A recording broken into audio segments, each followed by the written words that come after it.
Qu'est-ce qu'un enfant de Dieu selon la Bible? Selon la Bible, être un enfant de Dieu n'est pas une condition biologique universelle, mais une identité reçue par la foi en Jésus-Christ. C'est un privilège accordé à ceux qui acceptent de croire dans son nom. Ce n'est pas un titre honorifique, mais une adoption spirituelle réelle, où nous passons de ténèbres à sa merveilleuse lumière. Être enfant de Dieu, c'est porter l'ADN spirituel du Créateur. Jean 1, verset 12. Mais à tous ceux qui l'ont reçu, à ceux qui croient en son nom, elle a donné le pouvoir de devenir enfant de Dieu. Cette identité replace notre valeur au centre de l'amour du Père. Dans ces cas, quels sont les avantages d'être enfant de Dieu? Être enfant de Dieu libère de la peur et donne accès à l'héritage céleste. Cela rend notre cœur sensible à la direction du Saint-Esprit et nous donne l'assurance que nous ne sommes jamais seuls. C'est dans cette relation que Dieu protège, pourvoit et restaure. Romains 8, verset 15.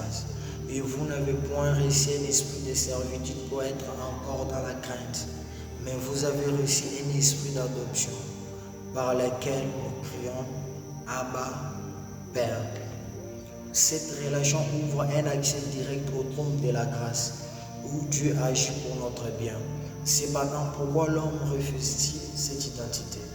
Parce que devenir enfant de Dieu confronte notre besoin d'indépendance, notre orgueil, notre désir de diriger notre propre vie. L'homme naturel préfère suivre ses propres voies plutôt que de se soumettre à l'autorité d'un Père céleste. Être enfant de Dieu demande de renoncer à sa propre volonté pour rendre accès à celle de Dieu. Et cette soumission dérange. Galates 4, verset 7. Ainsi tu es ne plus esclave, mais fils. Et si tu es fils, tu es aussi héritier par la grâce de Dieu. Là où le monde propose l'autonomie, l'Esprit appelle à une indépendance filiale. Enfant, quels sont les fruits d'une vie d'enfant de Dieu? Une vie d'enfant de Dieu produit une paix profonde et une transformation et caractère. Elle amène la victoire sur l'identité erronée que le monde tente d'imposer, une plus grande autorité face aux épreuves et une expérience inébranlable. Cette identité prépare le cœur à vivre comme un ambassadeur du royaume d'ici-bas. 1 Jean 3, verset 1. Voyons que l'amour que le Père nous a témoigné pour que nous soyons appelés enfants de Dieu et nous le sommes. L'identité d'enfant de Dieu transforme celui qui l'accepte avant même que sa situation ne change. Ce n'est pas un fardeau, mais une dignité spirituelle.